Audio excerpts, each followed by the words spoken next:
Sir हमारा ITA का WhatsApp पे ग्रुप बना है। हाँ, व्हाट्सएप पे ग्रुप आपका होगा ना बेटा?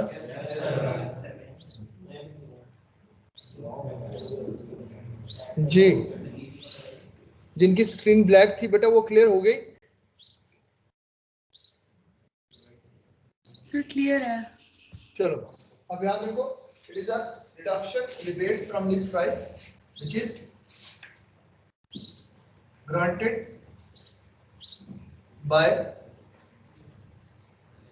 a manufacturer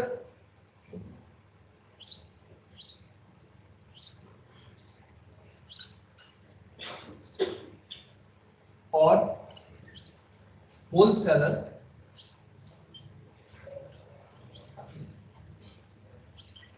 to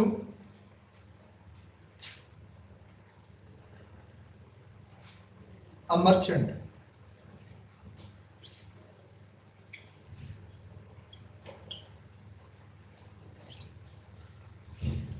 So trade discount is a reduction rebate from a list price which is granted by a manufacturer or a wholesaler to a merchant.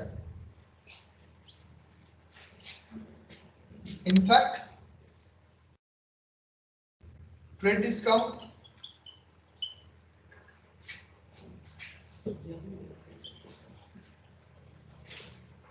is not a discount,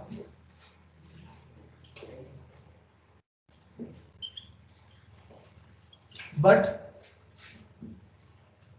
a profit margin,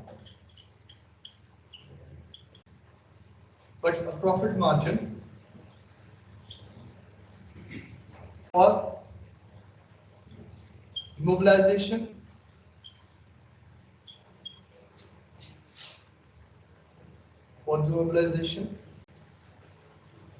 of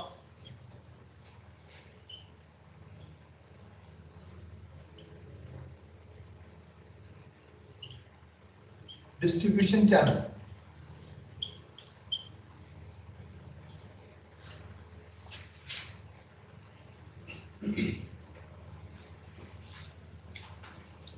It is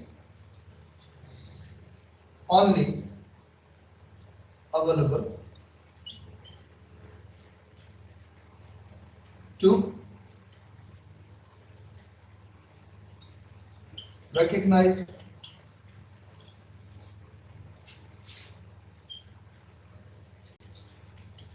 distribution channel members.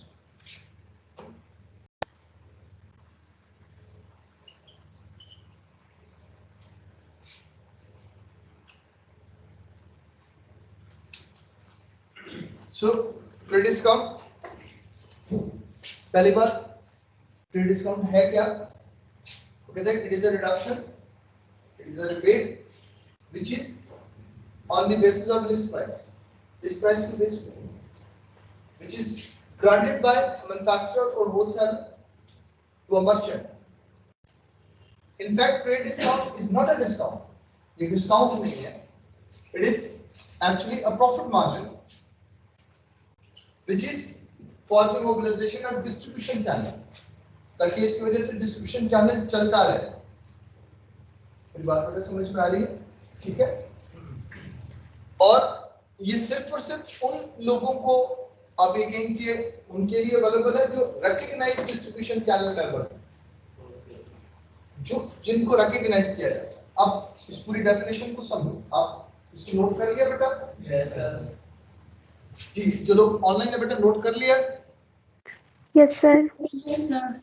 Ji sir. चलिए अब मैं इसको समझाता हूँ। इसमें आपके पास आपकी कुछ चीजें हैं जिनको हमें देखना है। एक तो पहली बात कि भाई ये लिस्ट प्राइस क्या है, उसके बाद आपके पास ये डिस्ट्रीब्यूशन चैनल क्या है और डिस्ट्रीब्यूशन चैनल मेंबर्स क्या होते हैं।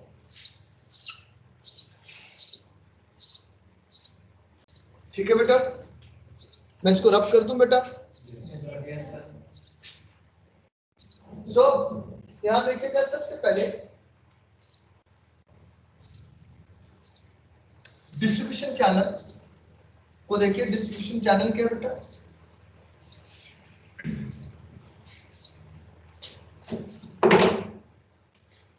आपका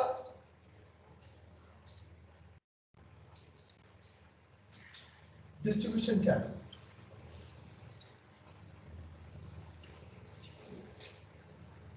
सो डिस्ट्रीब्यूशन चैनल बेसिकली आपकी प्रोडक्ट को फ्लो है। आपकी प्रोडक्ट एक मैन्युफैक्चरर बनाता है एंड यूजर के लिए, लेकिन सम टाइम वो एंड यूजर को डायरेक्टली डिलीवर नहीं करता। यानी उसने बनाई तो ये प्रोडक्ट जो है वो एंड यूजर के लिए है, लेकिन वो डायरेक्टली उसको डिलीवर नहीं करता। उसको एक ना मीडियम चाहिए होता है। अब वो मीडियम क्या है? जैसे आप ये देखिएगा कि आपका मैन्युफैक्चरर है, तो मैन्युफैक्चरर इस चीज को डिलीवर करता है डिस्ट्रीब्यूटर तक, डिस्ट्रीब्यूटर इसको डिलीवर करता है एजेंट तक, एजेंट इसको डिलीवर करता है होलसेलर को, होलसेलर से ये मूव होती है टुवर्ड्स रिटेलर्स, और रिटेलर से, सॉरी बेटा,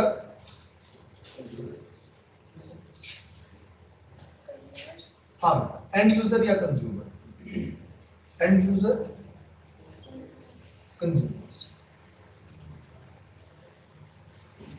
इसको डिस्ट्रीब्यूशन चैनल बोलते हैं। बेटा मेरी बात को फॉलो करें। और ये जितने लोग इसके बीच में हैं इनको चैनल मेंबर्स बोलते हैं, इंटरमीडियरीज। ठीक है बेटा, ये जितने लोग इसके बीच में हैं इनको इंटरमीडियरीज या चैनल मेंबर्स बोलते हैं। ये बात समझ में आ गई बेटा? अब ये होता क्या है? होता इस तरह से कि मैन्युफैक्चरर ने एक चीज बनाई तो इसके लिए, लेकिन इसकी कैपेसिटी समटाइम नहीं होती कि ये आपके पास अपनी पूरे टारगेटेड कस्टमर को खुद ये चीज दे सके, तो फिर वो इनसे सर्विसेज देता है। बेटा मेरी बात को अंडरस्टैंड करें। अब जैसे एग्जांपल, हमने एक टेरिटरी हमारे पास थी, अब इसके बीच में हमने अपनी प्रोडक्ट को डिलीवर करना है, तो जाहिर बात है बहुत बड़ा एरिया है जिसके बीच में मैं खुद अकेला इसको डिलीवर कर सकूं। तो मैंने क्या किया, इसको छोटे रीजन्स में तकसीम कर, ऐसे करके मैंने इसके रीजन्स बनाए। हर रीजन के बीच में एक पर्सन को बीइंग डिस्ट्रीब्यूटर अपॉइंट। मेरी बात को फॉलो करें। जैसे मैं ये चाहता हूं कि मैं पूरे पाकिस्तान के बीच में अपनी प्रोडक्ट को डिलीवर करूं, अब पूरे पाकिस्तान के बीच में लोग इस प्रोडक्ट को इस्तेमाल करें। अब इसके लिए जरूरी होगा कि फिर हर आप ये कहें कि मार्केट में मैं अपनी शॉप बनाऊं, ये मेरे लिए मुश्किल है। तो मैंने क्या किया, पाकिस्तान को रीजन्स में तकसीम कर, डिफरेंट रीजन, पूरे पाकिस्तान। एक रीजन मैंने बना लिया जो गिलगित कद्दू से लेके खाड़िया तक, ये पूरा रीजन गिलगित कद्दू से लेकर खाड़िया तक, ये पूरा एरिया मैंने एक बंदे को दे दी। मैंने कहा इसके बीच में मैं तुम्हें प्रोडक्ट दूंगा, तुम आगे डिलीवर कर लेना। इस बंदे को मैंने डिस्ट्रीब्यूटर बनाया। डिस्ट्रीब्यूटर ने क्या किया कि जो एरिया उसको मिला, जो रीजन उसको मिला, डिस्ट्रीब्यूटर ने आगे इसको एरियाज में तकसीम कर दिया। हर एरिया में एक बंदे को उसने एजेंट बना। अब एक एजेंट होगा, उसके पास आप ये कहेंगे ट्विन सिटी पूरा है, उसके पास इस्लामाबाद, पिंडी पूरा हमने उसको दे दिया। हमने कहा अब इसमें आप ही लायबल हैं, आप ही अथॉरिटी रखते हैं, अब हम प्रोडक्ट आपको देंगे, आप इसको आगे डिलीवर करें। मेरी बात को फॉलो करें। अब ये जो एजेंट है ये भी बड़ी बड़ी मार्केट्स को लोकेट करता है। क्या हमारे इन ट्विन सिटी में बड़ी बड़ी मार्केट्स कहां है?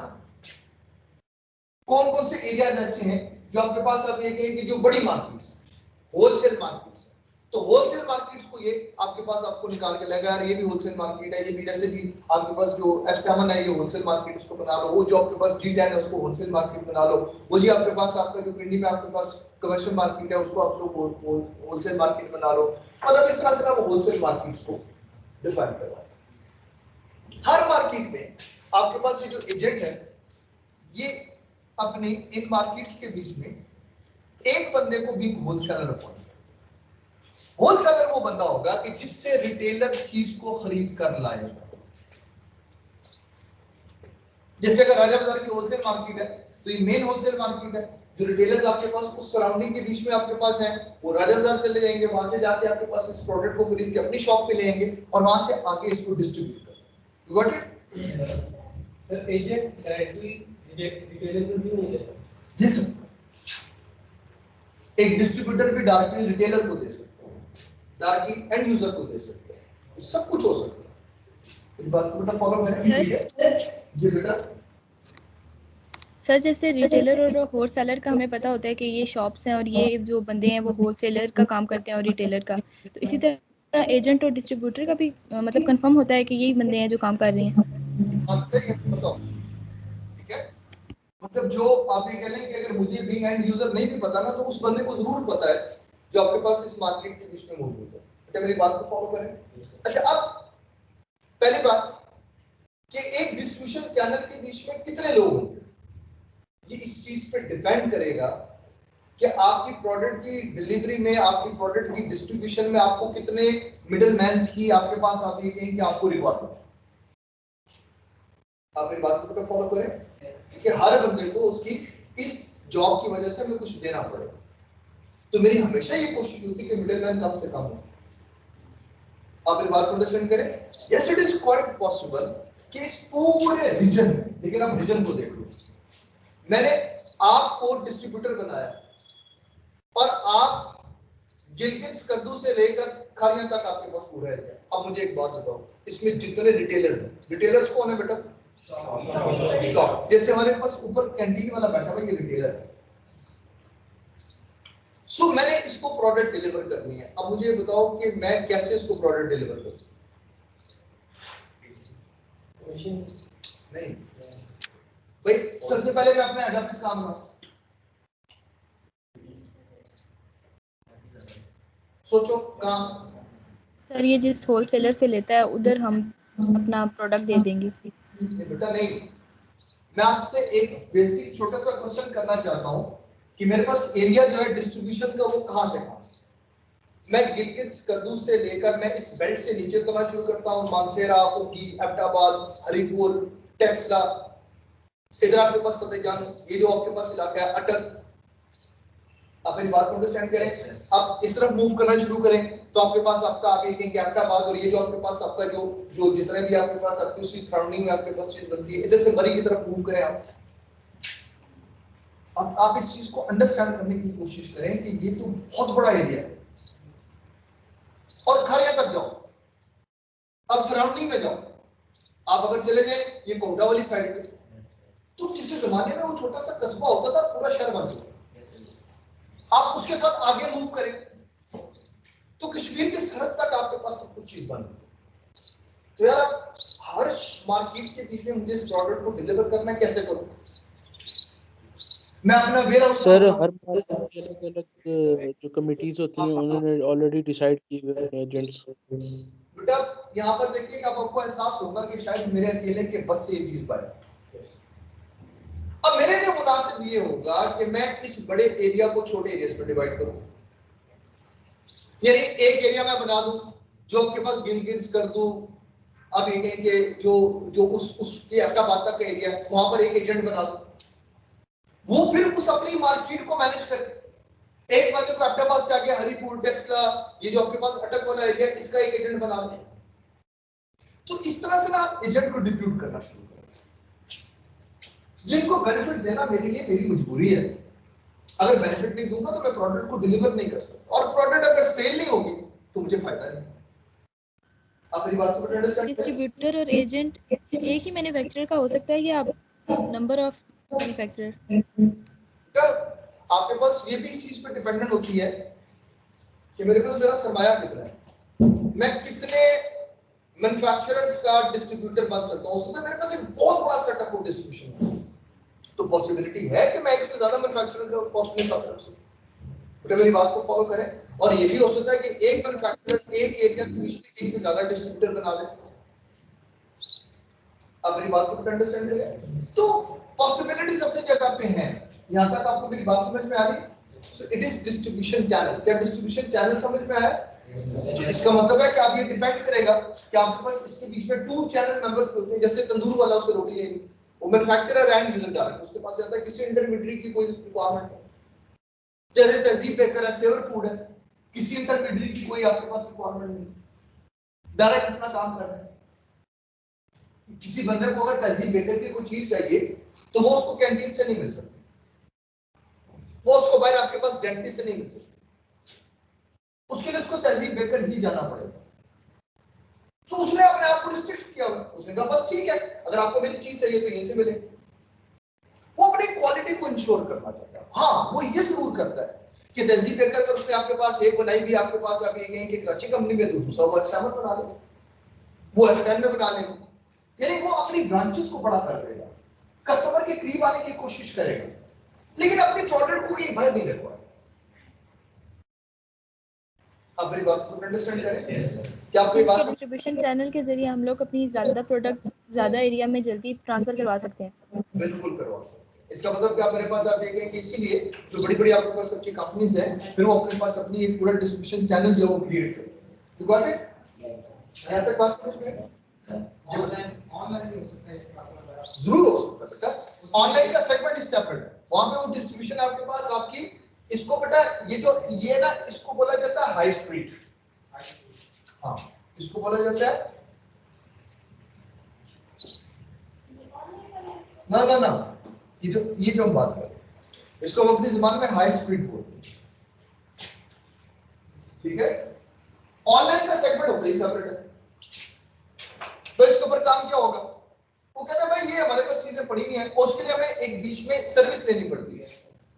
पर सर्विस किससे लेनी पड़ेगी? या तो फिर आप इतने स्ट्रांग हो जाएं कि आप अपने पास अपनी वेबसाइट बना लें, कस्टमर डायरेक्टली आपकी वेबसाइट पे अप्रोच करे और आपके पास आपकी चीजों को ले ले। या फिर आपके पास मामला ऐसा होता है कि मुझे किसी और से फैसिलिटी लेनी पड़ती है। तो आपने देखो ना, मुख्तलिफ आपके पास आपके साथ जो इनसे रिलेटेड आपके पास आपके उन्होंने अपनी साइट्स बनाई, वो क्या क्या है यार? Amazon आपके पास हो गया, OLX हो गया आपके पास, अलीबाबा हो गया। ये अब अगर आप देखेंगे तो ये डिफरेंट उन्होंने आपके पास आपको ना अपनी वो स्टेशन पे आ जाओ, अपनी प्रोडक्ट को यहाँ पे आ जाओ और यहाँ पे लाके अपने पास आप देखेंगे अपनी प्रोडक्ट को शेयर करते। तो ध्यान करो बेटा, मेरी बात समझ में आ रही है? ठीक है? तो वो ऑनलाइन का एक अलग सेगमेंट है, तो वो भी आपके पास एक तरीका है कि जिसके थ्रू हम लोग डिस्ट्रीब्यूशन करते हैं। Yes, this is the way. ठीक है? लेकिन नॉर्मली हम अपनी प्रोडक्ट को किस तरीके से ज्यादा डिस्ट्रीब्यूट कर रहे हैं? चलो बेटा, क्योंकि हमारे बिजनेस के अंदर ये सब कुछ है और इन्हीं चीजों की रिकॉर्डिंग हमें करनी है। ठीक है? अभी जो लोग आपके पास ऐसे थोड़े से पहले थोड़ा सा अकाउंटिंग पढ़े होंगे तो उनके लिए ना ये चीजें थोड़ी इजी होगी, ये सारी बातें क्यों डिस्कस कर रहे हैं। ठीक है? मतलब इससे पहले हमने अकाउंटिंग पढ़ी तो इन चीजों को डिस्कस ही नहीं किया। ठीक है? तो फिर एक छोटा सा मसला क्या है जिससे अकाउंटिंग समझ में नहीं आया। तो अकाउंटिंग को समझने के लिए ये चीजें जरूरी है। जब हम इनको थोड़ा सा आप देखेंगे अंडरस्टैंड कर लेते हैं, तो जब हम अकाउंटिंग की तरफ जाएंगे तो बैक में मुझे सब कुछ क्लियर है, ये ऐसे होता है। ठीक है? मतलब ट्रेड डिस्काउंट की हम बात कर रहे हैं, तो ट्रेड डिस्काउंट क्या होता है, उसकी न्यूमेरिकल वर्किंग आप ये कहें कि मुझे किसी लेवल पे फिर भी समझ में आ जाती है, लेकिन जो डेफिनेशन आज आपने पहले दफा देखी, आपने देखो तो कभी जिंदगी में डेफिनेशन पढ़ी नहीं, हमें पता नहीं कि ट्रेड डिस्काउंट क्या होता है। तो एक ऐसी चीज जिसको मैं जानता नहीं उसको अप्लाई कैसे करूंगा। तो चार्टर्ड अकाउंटेंसी के बीच में जो चीज इंपॉर्टेंट थी जो है वो ये है कि हम अपने कॉन्सेप्ट को स्ट्रॉन्ग से स्ट्रॉन्ग करें। ठीक है? सो मेरी कोशिश है बस आज वो इससे निकल जाए प्रैक्टिकल से। अभी मेरी मजबूरी है, अगर आप यकीन करें कि मेरे पास टाइम होता मैं आपको 1 महीना और बिल्कुल भी आपके पास तुम्हारे क्रिकेट का प्लान आता मैं आपको थ्योरेटिकली स्ट्रॉन्ग करता। आप में इतनी स्ट्रेंथ होती कि इसके बाद आप जो कुछ पढ़ते हो आपको डायरेक्टली समझ में आ जाए। आप में इतनी स्ट्रेंथ उसमें कायम हो जाती कि उसमें ना आपको परवाह ना हो। मेरी बात को अंडरस्टैंड कर रहे हो? ठीक है। हम लोगों ने जब खुद पढ़ा था, हमारे जो टीचर थे जिनसे हमने पढ़ा था, तो हमने पहले बीकॉम क्वालिफाई किया था। तो पुराने वक्त में जब हम बीकॉम कर लिया करते थे तो हम ये समझते थे कि हम अकाउंटिंग के अलावा बन चुके हैं। हाँ, ये आज की बात नहीं है, पुरानी बात, शायद आपकी पैदाइश से भी पहले की बात। ठीक है। तो उस वक्त आप ये कहें कि हमने कॉमर्स ग्रेजुएट जब हम लोग बने, तो उस जमाने में ये होता था कि आप कॉमर्स ग्रेजुएट बनते तो डायरेक्टली इसी बीकॉम की बेस के ऊपर बैंक मैनेजर होते थे। ये आपके पास ये होता था, आप डायरेक्टली बैंक के बीच में बहुत अच्छी पोस्ट पे जाते थे और बहुत सारी एंटिटीज के बीच में आपको बहुत अच्छी डेजिग्नेशन के ऊपर वो आपको अपॉइंट किया गया। तो बीकॉम एक बड़ी स्ट्रॉन्ग उस जमाने में आपके पास डिग्री हुआ। तो हम लोग जब प्रोफेशनल एजुकेशन में आए तो हमें टीचर मिले, तो टीचर का हमें पढ़ाना शुरू किया अकाउंटिंग। तो ये जो आपका आईटी है ना, हमारे पास इसका नाम होता था प्रिंसिपल ऑफ अकाउंटिंग। तो सर जब क्लास लेने के लिए आते थे ना, तो सर घंटे की क्लास नहीं होती। नॉर्मली एक दिन के बीच में ना 4 घंटे की 5 घंटे की क्लास, क्योंकि 3 घंटे की क्लास तो हमारी होती थी ना, 3 घंटे की क्लास तो प्लान होती थी ना। तो सर 3 घंटे की क्लास नहीं देते। इनिशियल होता था उसमें हमें हमारे कॉन्सेप्ट उन्होंने बनाने होते थे, तो 4 घंटे की 5 घंटे की नॉर्मल क्लास, डेली क्लास। महीना गुजर गया तो ना डेबिट आया ना क्रेडिट आया। ये इन्हीं चीजों पे डिस्कस करें, इन्हीं चीजों पे डिस्कस करें, ना कोई डेबिट ना कोई क्रेडिट। तो जो जितने भी ई कॉमर्स थे, अब हमने कहा यार ना अकाउंट है ना अकाउंटिंग है, ये सब क्या है जो सर पढ़ा। तो मुझे याद है कि आधी क्लास उठ के गई, उन्होंने कहा टीचर को चेंज करो, ये मैं अकाउंटिंग नहीं पढ़ा रहा, ये कुछ और पढ़ा। तो ये तो अल्लाह भला हो, हमारे आरडी साहब का रीजनल डायरेक्टर जो थे, उन्होंने सख्ती से हमें बेइज्जत किया और बेइज्जत करके निकाला कि खबरदार क्या बकवास कर रहे थे, जाओ जाके पढ़ो टीचर से। जब हमने किसी टीचर को रखा है तो ये समझो कि वो टीचर तुम्हारे लिए निकालता है। मुझे ये था कि अल्लाह ताला ने समझ दे दी, मुझे पहले दिन ही समझ में आ गई ये वो अकाउंटिंग नहीं है जो हम पढ़ रहे हैं, ये कुछ और है जो हमें पढ़ना है। जो मेरे बाकी दोस्त उनको नहीं एहसास हुआ, उनको 6 महीने के बाद एहसास हुआ, लेकिन मुझे पहले दिन से एहसास हो गया था क्या ये चीज क्या। और मुझे अपनी जिंदगी के बीच में उस क्लास के बाद कभी जिंदगी में दोबारा अकाउंटिंग पढ़ने की रिक्वायरमेंट नहीं। दैट वाज द टाइम, जिसके बाद मैंने जब वो अपना वो प्रिंसिपल ऑफ अकाउंटिंग पढ़ लिया, आईटीए पढ़ लिया, तो उसके बाद फिर मुझे कभी जिंदगी में अकाउंटिंग नहीं पढ़नी। ना मुझे F1 पढ़ना था, ना F2 पढ़ना था, ना CMA पढ़ना था, ना एडवांस फाइनेंशियल रिपोर्टिंग पढ़नी थी, ना एडवांस मैनेजमेंट अकाउंटिंग पढ़नी थी, क्योंकि मुझे सब कुछ आता। आप मेरी बात को अंडरस्टैंड करें, ठीक है? सर हमें भी 3-4 घंटे पढ़ाया करें।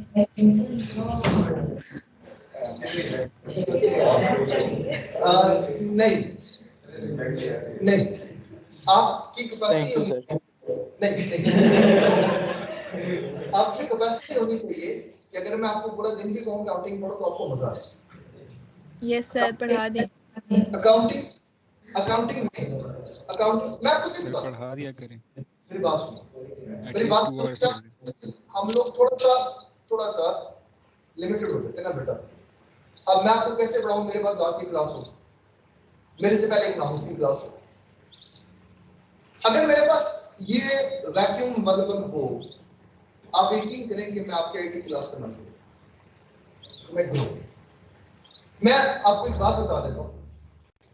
आप लोग अभी इंशाल्लाह जब थोड़ी सी और आगे जाएंगे मैं आपको कुछ बताऊंगा।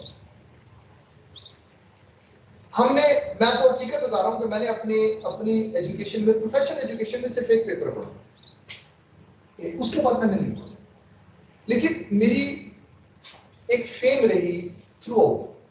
आप छोटे बच्चे हैं, जो मेरी असल में जो क्लास है वो बड़ी क्लास है, जो प्रोफेशनल की क्लास है। उस प्रोफेशनल की क्लास में आज तक लोग इस चीज को याद करते हैं कि यार अगर आपने स्टैंडर्ड्स पढ़ने या बाकी चीजें पढ़नी तो सुना। तो मैं आपको ये बात बता दूं, मैंने अपनी क्लास में कभी स्टैंडर्ड पढ़े नहीं, लेकिन मैं आपको ये बात बता दूं कि उस प्रिंसिपल अकाउंटिंग को पढ़ने के बाद ये हो गया था कि मैं जो कुछ भी पढ़ता था मुझे न सिर्फ वो चीज समझ में आ जाती थी, बल्कि अगर उसके लिखे में कोई गलती होती थी तो मुझे नजर आना शुरू होती थी, तो मैं ये गलत लिखा। और आप हैरान हैरान होंगे कि वो गलत लिखने की जो चीजें थी वो नहीं है जो बुक्स में लिखे, ये वो है कि जो आपकी मतलब सोर्स बुक में लिखे, जिसको IFRS का नाम देते हैं। और मैं आपको ये भी बताता हूँ कि कितने IFRS ऐसे थे जिसके अंदर जो चीज उन्होंने लिखी भी थी तो मैंने कहा ये गलत लिखी है और बाद में उन्होंने इसको करेक्ट किया। ये छोटी सी बात नहीं है। और इसके जो आपके पास विटनेस है वो आपके कैंपस में जो आपके टीचर्स हैं जो इस वक्त यहाँ पे मौजूद हैं, इनमें से 5-6 टीचर्स ऐसे जो मेरे स्टूडेंट जिन्होंने उन क्लासेस में मुझसे पढ़ा जिनमें मैंने कहा ये गलत है। बहुत सारी चीजें ऐसी थी जो मैंने उनको बताया, मैंने कहा ये स्टैंडर्ड ठीक नहीं है, इसको ऐसे नहीं ऐसे होना चाहिए। और अभी की करें कि अल्लाह ताला ने बड़ी करमवाजी की बाद में उसको वैसे उन्होंने बना कर दिया, पुराने को चेंज करने का उसको ऐसे दिया। ये सब कुछ मैं आपको ये भी बता दूं कि मुझे प्रिंसिपल ऑफ अकाउंटिंग को पढ़ने के बाद मुझे कभी अकाउंटिंग की पेपर की पढ़ने की रिक्वायरमेंट नहीं होती। मैं बगैर पढ़े जाके पेपर देता था, मेरे पेपर क्वालिफाई होते। ना मुझे लेक्चर्स लेने हैं, ना मुझे आप ये कहें कि बस मैंने बुक को एक दफा अपनी नजर से दोहराना है, उसके बाद मैं चला जाता और वो चीजें क्वालिफाई होती। सो हम आज तक तनवीर अहमद मेरे टीचर का नाम है, आज तक उनको दुआ दी। बहुत लाइक इंसान, बहुत लाइक इंसान। अब इस वक्त वो माशाल्लाह कनाडा में है और इंटरनेशनल कंसल्टेंसी देते हैं। उनका टीचिंग में वो इस वक्त आपके पास इंटरनेशनल जो मल्टीनेशनल कंपनीज है वर्ल्ड वाइड वो उसकी कंसल्टेंसी देते हैं। So you got the capacity. बारह मेरे कहने का मकसद ये है कि ये जो थ्योरेटिकल चीजें आप लोग पढ़ रहे हैं, अगर मेरा बस चले तो मैं आपको बोल रहा हूँ, लेकिन मैं लिमिटेड हूं। मैं कोशिश करूंगा कि टॉपिक के बीच में मैं चीजों को एक्सपैंड कर पाऊं। मेरी बात को अंडरस्टैंड करें। यहां तक बेटा आपको ये बात समझ में कि डिस्ट्रीब्यूशन चैनल क्या है? अच्छा अब यहां सुनिए, नॉर्मली क्या होता है, यहां से जब चीज चलना शुरू होती है तो बेटा ये क्रेडिट मैन्युफैक्चरर डिस्ट्रीब्यूटर को क्रेडिट देगा, डिस्ट्रीब्यूटर एजेंट को क्रेडिट देगा, एजेंट होलसेलर को क्रेडिट। ये ऐसा हो जाएगा क्या बेटा प्लीज क्रेडिट।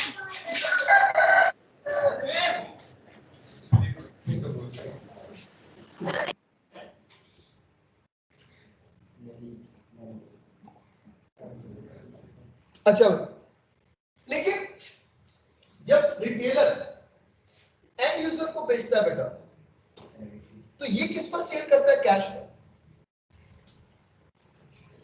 और फिर रिवर्स कैश वापस आना शुरू होगा। रिटेलर अपना हिस्सा रख लेगा, कैश किसको दे देगा बेटा? होलसेलर को। होलसेलर अपना हिस्सा रखकर कैश एजेंट को, एजेंट से डिस्ट्रीब्यूटर, डिस्ट्रीब्यूटर से रिटेलर। सर होलसेलर रिटेलर को कैसे देगा, क्रेडिट पे या कैश पे? क्रेडिट। अच्छा अब यहां सुनो, ये भी कोई लाजिम फार्मूला नहीं है कि लाजिम है कि होलसेलर ने क्रेडिट पर देना है। होलसेलर की तो कोशिश होगी ना कैश पर हो जाए, और रिटेलर की कोशिश क्या होगी? मुझे उधार पर चाहिए। अब जैसे कैंटीन वाला ऊपर बैठा हुआ है तो बाहर अगर आपके पास पेप्सी कोक की वो आपके पास गाड़ी आती है ना, तो इसके पास क्योंकि यहाँ पे अपना सेटअप है तो उन्होंने अपनी प्रोडक्ट रखवानी है, यार तुम इसे रख लो बिक जाएगी, तो ये उनकी गर्ज है। बेटा मेरी बात को फॉलो करें तो नॉर्मली आपके पास ये चीजें इस तरह से मूव कर रही है। बेटा मेरी बात समझ में आ रही है? क्लियर है? ठीक है। अच्छा अब एक बात और सुनो, आपके पास ये जितने लोग हैं यहाँ बेटा इधर देखिएगा प्लीज,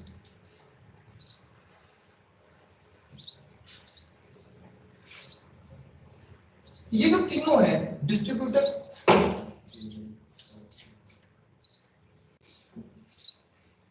एजेंट और होलसेलर, ये तीनों बेसिकली हैं क्या? होलसेलर। एक बड़ा होलसेलर, ये उससे छोटा होलसेलर, ये उससे छोटा, लेकिन तीनों हैं होलसेलर्स। बेटा मेरी बात को फॉलो करें। उसके बाद क्या बेटा? रिटेलर। अब एक बात देखो, मैन्युफैक्चरर ने ये चीज डिस्ट्रीब्यूटर को दी, डिस्ट्रीब्यूटर खुद क्या है, उसने इस चीज को इस्तेमाल नहीं करना, उसने इसको आगे फिर बेचना है। इसका मतलब ये इटसेल्फ अ मर्चेंट है, ट्रेडर है ना बेटा। डिस्ट्रीब्यूटर ने एजेंट को ये चीज दी, एजेंट ने इसको इस्तेमाल नहीं करना है, फिर बेचना, इसका मतलब ये भी ट्रेडर है।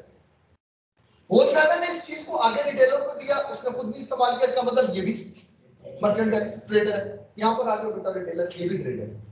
लेकिन ये जो बंदा है ये ट्रेडर नहीं, ये वो है जिसने इस आइटम को बेच के फायदा नहीं उठाना, इस्तेमाल करना, इसीलिए इसको कंज्यूमर या एंड यूजर बोलते हैं। बेटा मेरी बात समझ में आ रही है? अब जरा ट्रेड डिस्काउंट की डेफिनेशन को देखो। It is a rebate, it is a reduction from list price which is granted by manufacturer or wholesaler to a merchant। बेटा मेरी बात को फॉलो करें। Yes, sir. Is it clear और नॉट? Yes, sir. अब कहता है यार ये ट्रेड डिस्काउंट है किस मकसद के लिए? कहता है for the mobilization of distribution channel. कहता है अगर ये तुम ट्रेड डिस्काउंट नहीं रखोगे तो कोई किसी से ये चीज खरीदे क्यों? लिखे ना, अगर एक प्रोडक्ट है उसके ऊपर उसकी वो प्राइस लिखी हुई है, क्या ये वाला जो लेस का पैकेट है 50 रुपए में सेल होगा। अब कैंटीन वाले को अगर ये बंदा बोले जिसने उसने लेस का पैकेट लिख दिया कि भाई इसकी क्या प्राइस आप मुझे देंगे, वो कहता 50 रुपए, तो ये पूछेगा मैंने इसको बेचना कितने में, कहेगा 50 रुपए। तो कैंटीन वाला ये बात कहने में हक पे जाने वाला कि मैंने कोई ईदी बेनिफिट सेंटर तो नहीं खोला हुआ, मैं तो बिजनेस के लिए बैठा हूं, तो मुझे अगर प्रॉफिट नजर नहीं आ रहा तो मैं तुम्हारी प्रोडक्ट को क्यों बेचूं? आप मेरी बात को बेटा फॉलो करें। तो इसके थ्रू क्या होता है कि आपके पास आपका लोग जो है वो क्या करते हैं, अच्छा इसको भी प्रॉफिट नजर आएगा तो ये क्या करेगा, मैन्युफैक्चरर से चीज खरीदेगा, ये जब इसको आगे देगा तो इसको भी प्रॉफिट नजर आएगा तो वो डिस्ट्रीब्यूटर से चीज खरीदेगा, ऐसे करते करते यहां तक। सर तो जो प्रोडक्ट के ऊपर जो प्राइस होती है, लिस्ट प्राइस, वो एंड यूजर और कस्टमर्स के लिए होती है। हाँ, जो इसके ऊपर टैग प्राइस होती है उसको क्या बोलते हैं?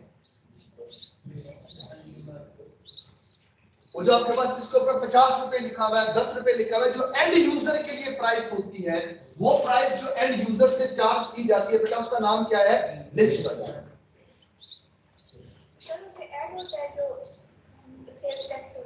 नहीं, जो आपके पास आपकी वो जो प्राइस उसके ऊपर लिखी हुई होती है उसको बोला जाता है रिटेल प्राइस।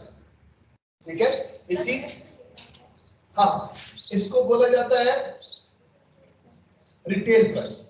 और इसी के साथ किसी ने मुझसे सवाल किया था इसका,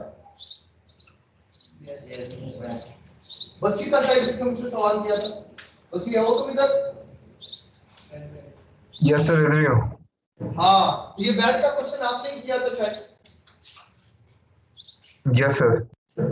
अब होता ये है कि गवर्नमेंट आपसे सेल टैक्स चार्ज करवाती है। वो जो सेल टैक्स का मैकेनिज्म है वो है टोटल डिफरेंट। उसमें होता ही है कि गवर्नमेंट आपसे ये कहती है कि जो तुम्हारी ये 50 रुपए वाली प्राइस है तुमने इसके ऊपर इतना सेल टैक्स देना है। तो एक्चुअली आपके पास होता ये है कि प्राइस जो आपके पास चार्ज की जाती है उसमें सेल टैक्स एडेड होता है। अच्छा नहीं, 50 रुपए के अंदर नहीं होता वो। बेसिकली हमारे पास जो प्राइस बनाई जाती है ना वो inclusive of sale tax price होती है। इसीलिए कभी कभी ना आप देखिएगा वो पैकेट उठाइएगा जो फार्मास्यूटिकल वाला पैकेट है जिसके ऊपर आपके पास आपकी प्राइस लिखी होती है, वहां पर ना उसने आपके पास कैलकुलेशन करके बताई होती है। वो यूं बताएगा, वहां पे प्राइस ऐसे लिखी हुई होगी, retail price plus sales tax.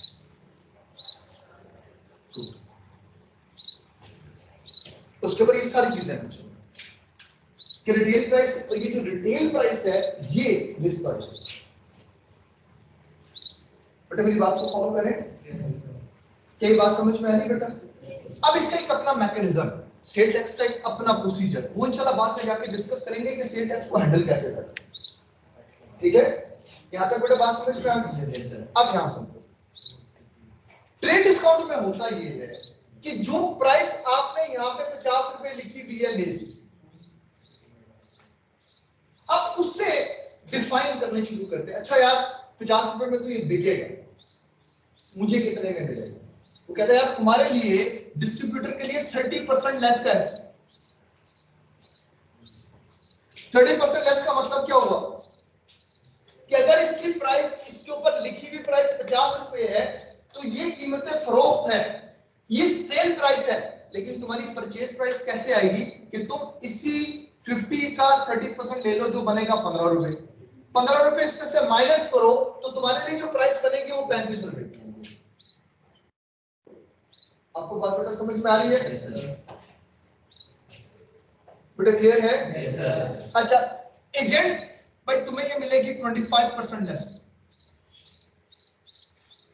25% less का मतलब ये है कि अच्छा ये जो आपके पास 50 रुपए है इसके ऊपर 25% का मुझे क्या मिल जाएगा? डिस्काउंट मिल जाएगा।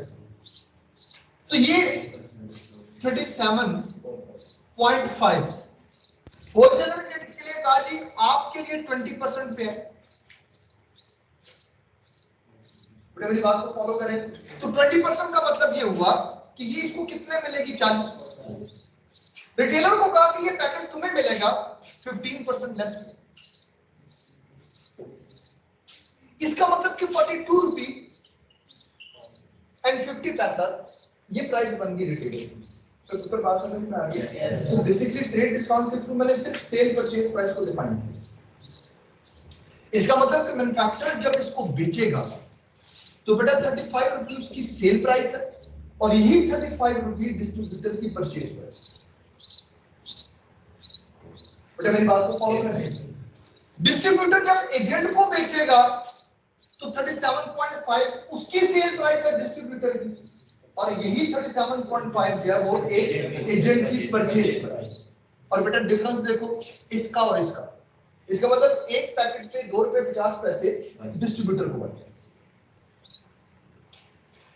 एजेंट जब होलसेलर को बेचेगा तो 40 में बेचेगा। इसका मतलब ये 40 रुपए इसकी सेल प्राइस और इसकी परचेज प्राइस और 37 रुपए 50 पैसे में इसने खरीदा, 40 में बेचा तो 2.5 रुपए का फायदा इसको।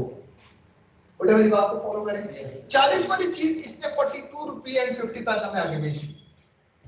तो ट्रेड डिस्काउंट की वजह से हम लोग सिर्फ और सिर्फ अपनी हम क्या करते हैं बेटा? सिर्फ सेल प्राइस को और परचेज प्राइस को डिफाइन करते हैं।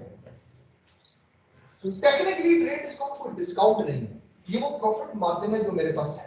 अब सुनो, मुझसे आपने क्वेश्चन किया बेटा सर क्या ये नहीं हो सकता कि मैं डायरेक्टली इधर से इधर आ जाऊं? हो सकता है। अगर आप में इतनी सकत है, अगर आप में इतनी हिम्मत है कि आप सारे रिटेलर्स को कवर कर सकते हैं तो भाई डिस्ट्रीब्यूटर से डायरेक्ट रिटेलर पे आ जाओ। अब मेरी बात को बेटा फॉलो करें। और इसको उन्होंने किया, उन्हें होलसेलर को बीच में से निकाला, डिस्ट्रीब्यूटर ने एजेंट को निकाला और उसने क्या किया? उसने अपनी वैन सर्विस स्टार्ट कर दी। आप देखिएगा आपको ब्रांडेड वैन्स घूमती हुई नजर आएंगी, पेप्सी, कोक, लिवर ब्रदर्स, उनकी सुजुकियां, उनकी शाजोर, उनके जो ट्रक्स हैं आपको घूमते हुए नजर आएंगे और वो आपके पास यहां पर आके खड़े होते हैं इन रिटेलर्स के पास। क्यों? वो नहीं चाहता कि मैं आप ये कह लें कि बीच में होलसेलर को या एजेंट को कोई हिस्सा दूं, तो ठीक है, फिर अपनी गाड़ियां रोज निकलो, अपनी सेल टीम रखो।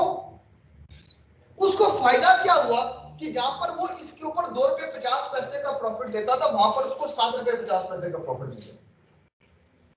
तो अपनी सेल टीम रख लो, अपनी वैन को मूव करना शुरू कर दो। अगर तुम्हारे अंदर ये सकत है और तुम ये समझते हो कि तुम्हारे लिए ये चीज बेनिफिशियल है तो करो इसको। बेटा मेरी बात को फॉलो करें? क्लियर है? yes, अच्छा दूसरी बात सुनो, बात ये भी होता है कि जो करीब के लोग हैं, जैसे एक रिटेलर आपके करीब, आप डिस्ट्रीब्यूटर और सीधा आपके पास आ गया, तो एक बात ध्यान में रखना, डिस्ट्रीब्यूटर उसको इस प्राइस में नहीं देगा। सवाल ही नहीं पैदा होता कि एजेंट की प्राइस में इसको चीज दे, वो इसको 42 रुपए 50 पैसा में ही देगा जिसकी प्राइस डिसाइडेड है। क्योंकि अगर इसने इसको कम प्राइस में दिया तो ये नाराज होगा। कहेंगे सामान बल्क में हम आपसे खरीदते हैं, फायदा आप उसको दे रहे हैं, ये तो सवाल ही नहीं पैदा होता कि हम इस चीज को माने। हम आपसे अपनी प्रोडक्ट को डिस्कार्ड कर रहे हैं, एहतिजाजन हम आपकी प्रोडक्ट खरीदते हैं जो प्रीवियस ओनली थ्रू। ये प्रॉफिट जो है ये ऑल मेंबर्स के लिए अवेलेबल होता है, लेकिन ये एंड पे कंज्यूमर और उसको जो नहीं मिलता है। बेटा कंज्यूमर को जो फायदा मिलता है वो इस्तेमाल करने से, तो कंज्यूमर तक बस ये चीज पहुंच गई ना। ठीक है, तो वो अब इसके बीच में जो प्रॉफिट है, इन्होंने बेसिकली प्रॉफिट को तकसीम किया आपस में, यानी ये जितने लोग हैं इन्होंने आपस में प्रॉफिट को तकसीम कर दिया। बेटा मेरी बात को फॉलो करें, ठीक है। एक प्राइस हमने किससे चार्ज करनी, अपने एंड से। बेटा ये बात समझ में आई? अब बेटा यहाँ पर देखो, अब डेफिनेशन को दोबारा पढ़ो। So what is state discount? It is a reduction, it is a rebate from this price, which is granted by a manufacturer or a wholesaler to a merchant. तो मेरी बात को फॉलो करें। It is for mobilization, mobilize करने के लिए, movement के लिए। किसकी मूवमेंट के लिए बेटा? डिस्ट्रीब्यूशन चैनल की मूवमेंट के लिए। और ये अवेलेबल किसको? Only recognized distribution channel member. जरा ध्यान करना, इसका मतलब ये नहीं कि मैं अपने नाम के साथ होलसेलर लगा लूं, एजेंसी लगा लूं, एजेंट एजेंसी, बिस्मिल्लाह एजेंसी, और ना ऐसे नहीं। जब तक मुझे जो मेरा आप ये कहें कि मैन्युफैक्चरर रिकॉग्नाइज नहीं करेगा, उस वक्त तक मैं नहीं एजेंट बन सकता, मैं नहीं डिस्ट्रीब्यूटर बन सकता, मैं नहीं डीलर बन सकता। अब एक होंडा आपके पास, मैं होंडा कंपनी का डीलर बनना चाहता हूं, तो खाली अपने नाम के साथ होंडा कंपनी डीलर लगाने से नहीं बात बनेगी। अब ये बात को फॉलो करें। मैं रजिस्टर्ड अकाउंटिंग एजुकेशन ट्यूटर बनना चाहता हूं आईकैप का, तो आपका क्या ख्याल है कि मैं अपने नाम के साथ ये लगा लूं? नहीं, उस वक्त तक मैं रजिस्टर्ड अकाउंटिंग एजुकेशन ट्यूटर नहीं बन सकता जब तक आईकैप रिकॉग्नाइज ना करे, जब तक वो मुझे ग्रांट ना करे। तो इसका मतलब कि ये जो चीजें हैं ये आपके पास आपस में एग्रीमेंट के थ्रू तय की जाती है। बेटा समझ लगी बात? तो पुत्रों क्लियर है? और याद रखना, ट्रेड डिस्काउंट कभी भी रिकॉर्ड नहीं किया जाता, कैलकुलेशन में जरूर आता है लेकिन रिकॉर्डिंग में नहीं आता। बेटा क्लियर है? यहाँ तक बात समझ में आ गई? और अब तुम्हें समझ में आ जाएगा कि रिकॉर्डिंग में क्यों नहीं आता, क्योंकि ये तो जस्ट आपके पास डेफिनेशन है कि आपकी सेल प्राइस क्या होगी और परचेज प्राइस क्या होगी, तो हम नेट ऑफ करके अपनी प्राइस बना दें। क्लियर है? नहीं, इसको यूज नहीं। यहाँ तक बेटा तसल्ली है? अच्छा बेटा अब थोड़ा सा इसको आगे फर्दर कंटिन्यू करते हैं, यहाँ तक इसको आज कंक्लूड कर लें। कल की क्लास में हम अकाउंटिंग इक्वेशन को डील करेंगे। अकाउंटिंग कल क्लास होगी, कल की क्लास में अकाउंटिंग इक्वेशन को डील करें। आज बस इसको कंक्लूड कर लें, कल के दिन में इंशाल्लाह अकाउंटिंग इक्वेशन न्यूमेरिकल को लेके चलेंगे। ठीक है बेटा? बस ये डेफिनेशन फिलहाल काफी है, अभी खत्म नहीं हुई, हम साथ साथ डेफिनेशंस को शेयर करते हैं। ठीक है बेटा जी, ऑफ कर लें क्लास। Thank you sir. अल्लाह हाफिज़। अल्लाह हाफिज बेटा जी। अल्लाह हाफ़िज़ सर।